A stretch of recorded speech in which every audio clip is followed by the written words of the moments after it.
Welcome to the LDHR podcast, the place to learn, explore, develop, and connect so that we and those we lead are known, needed, and have a future. In this series, we're exploring our member care model and discovering what it looks like to live out and lead through master care, self-care, team care, and movement care. We will hear from people all over the world how they're living this out and how we can learn from them. Come on in and listen. We're so glad you're here.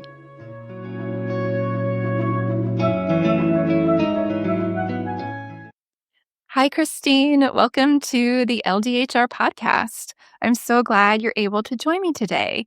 But before we begin, can you tell us a little bit about your current role and where you are serving? Yeah, it's good to be here. My current role is that I'm a team leader at Indiana University in Indiana. And I've been here for the last 5 years in that role. And before that, I actually originally joined staff to serve overseas in East Asia. So I was there for 9 years. And I think about half of that time, I think 5 or 6 years, I was the team leader there as well. That's great. Well, welcome.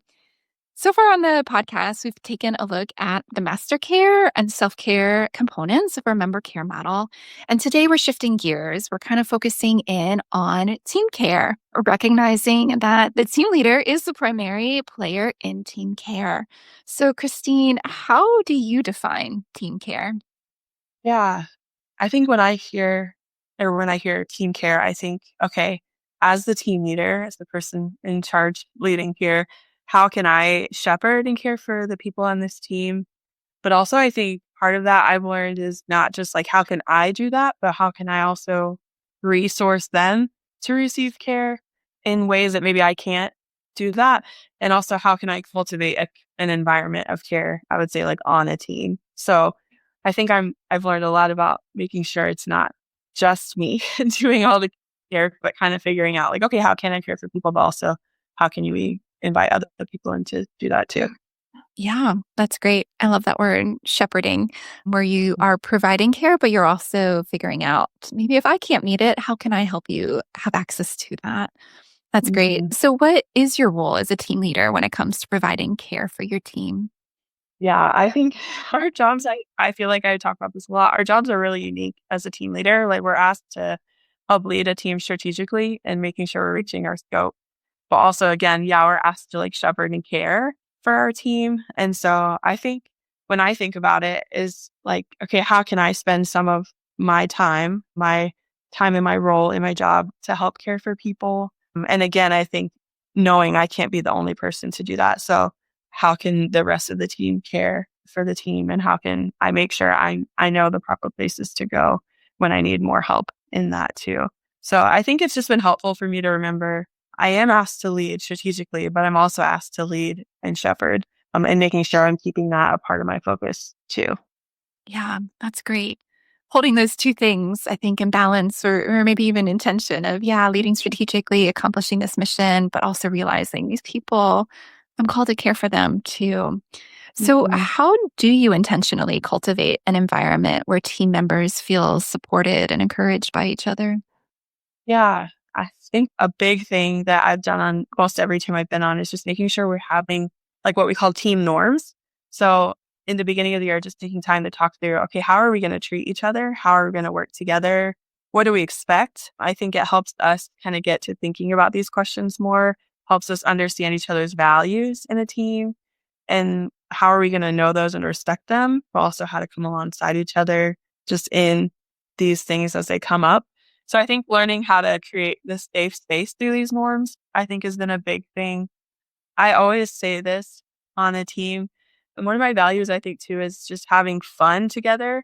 And I think that is another way to help just cultivate an environment where there's just support and encouragement. And I think, yeah, it's just been important to me to kind of try to figure out ways to incorporate that and doing different kinds of fun activities together too.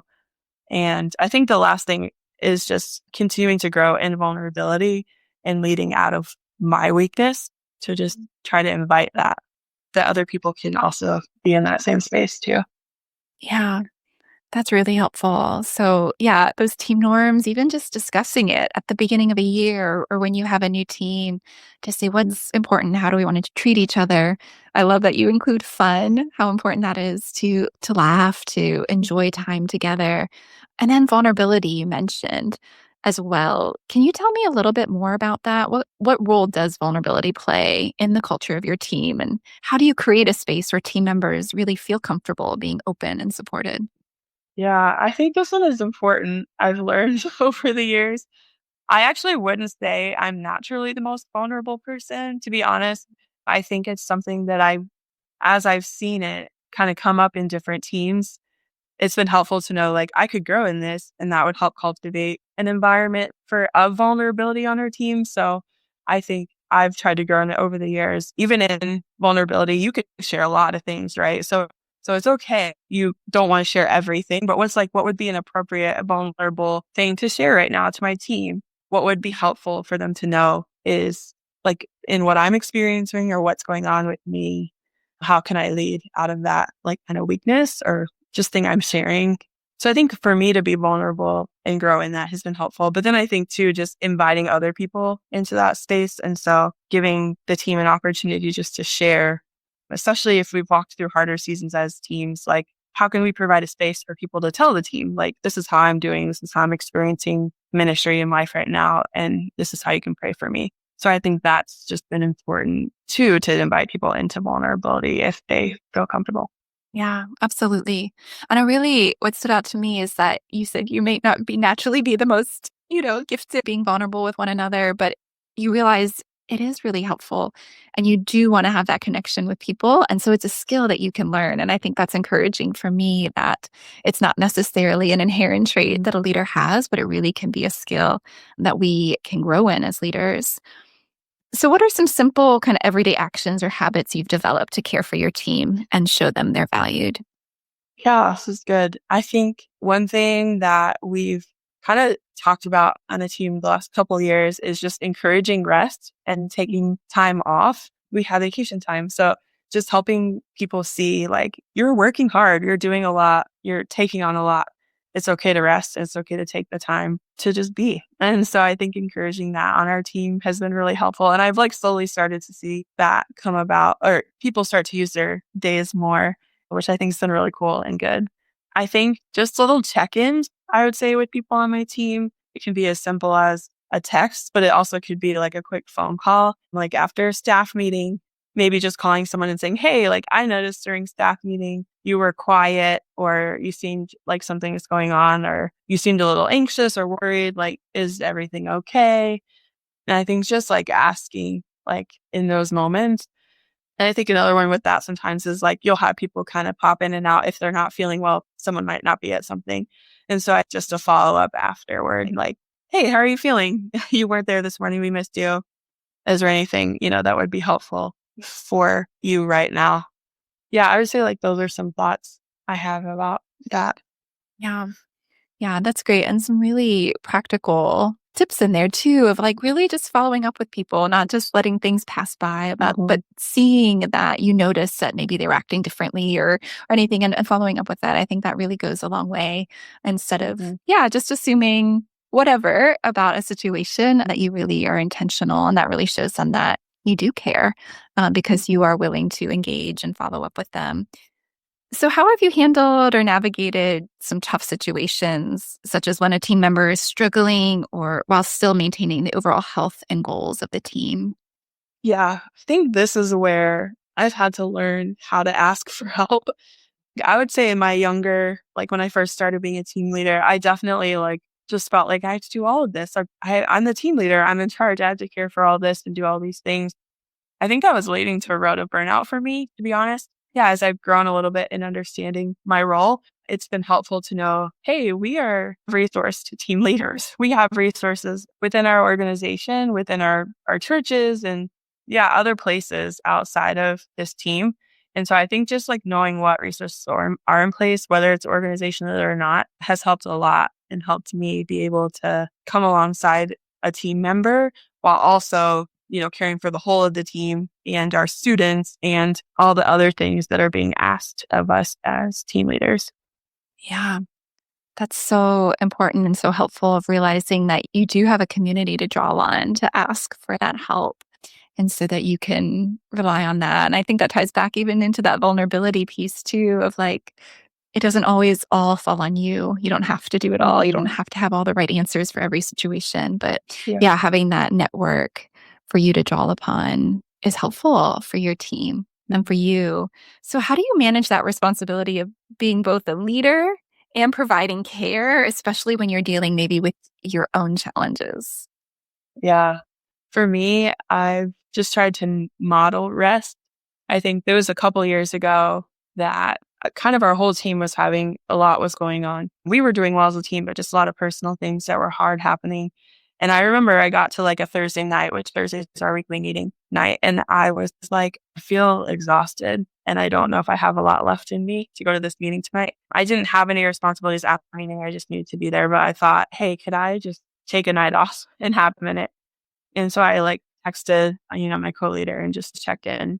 And just modeling that was actually really good for me and my team to see like, hey, this is a season where we're going through a lot. And it's okay if we need to take a step back for a second and just stay home for a night. And so that has been helpful to kind of recognize what's going on, what I'm experiencing, what's going on internally for me. Yeah, being able to model that to my team. And I think too, just knowing like if I'm caring for all of these people, that's a lot, especially when I'm going through something myself. And so, who are people in my life that I can connect with more regularly to help care for me and encourage me as I'm like caring for other people? And so, I just remember during that same season, just reaching out to friends in town, being like, hey, there's just a lot going on. I would love prayer and just, whatever the spirit leads in that. And I remember right after that, a friend texted me and was like, I'm bringing you dinner tomorrow. And that was like such an encouragement too. So I think just like knowing when to ask for help and to bring other people into that as you're caring for other people. Yeah, that's so great. Yeah, involving other people, modeling, maybe even some self care of you taking care of yourself promotes that care overall on your team. And then just realizing that you don't have to shoulder everything. And then for you to have those people that you can turn to care for you. And what a blessing for them to bring you dinner. That's so sweet. In a time. Yeah, when you're struggling and you reach out and someone responds in that way. That's great. So, what impact have you seen on your team and its relationships as a result of prioritizing care and mutual support? hmm I think part of why I value fun and all that is I think when our relationship with each other are just good in general, we're going to work better together as well. And so I think if you're able to cultivate fun environment, a caring environment, a vulnerable, all these things that we've talked about, I think your team's just going to function better as a whole and be able to work well together. That's something I've seen, I would say, even on multiple teams over the years, is that if relationships are good, then I think, yeah, you're just going to do better together in general. So I feel like that's kind of why that's always kind of been one of my values as I've led. Yeah, that's really great. Yeah, having that fun aspect is really part of building that team culture, building that relationship. And a lot can flow from that in a really positive way. That's great. So, for those listening, wanting to maybe grow in this area, what's kind of one piece of advice, one small step you think they could do right now to kind of develop habits or practices that really foster this type of culture and mutual care on their teams? What would you say to them? I think just learning to be open handed and flexible. I would say, again, we are tasked with leading strategically, right? And if we want to see people know Jesus and we want to see our movements grow. But I think learning when is it okay to just kind of take a step in this way and shift a little bit and just care for these people. So I think learning when to lead, when to kind of take a break and focus on care more than strategy, I think has been super helpful in the seasons that I walked through on various teams that have been hard. Sometimes it's hard to know. Maybe you don't have like a good pulse on your team on how people are doing, just kind of that maybe more intuitive thing that some people have and some people don't. I think that's fine. I think maybe you could ask someone on your team who does have a skill like that that could help the team leader kind of think through what does our team need right now?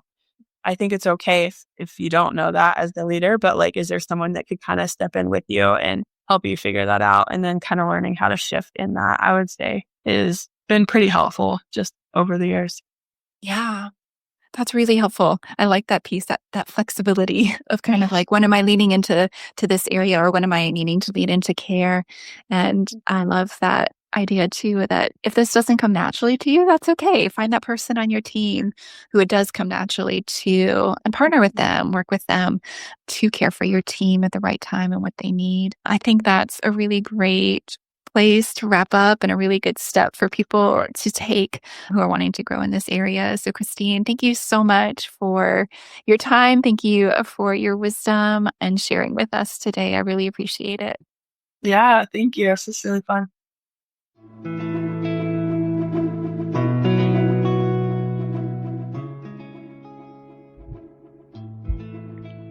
Thanks for listening today. What a great and practical way to hear from Christine about the important role a team leader has in caring for their team. I was encouraged by the reminder that the skills a team leader needs to care for their team well can be grown and developed, as well as the need to hold that tension between the mission and people. If you found this episode or series helpful, please share it with a friend. It really helps us reach more people, and we'd be so grateful. You won't want to miss next week as we hear from Cecilia in Nigeria, helping guide us in team care through the one another commands Jesus gives us. See you next week.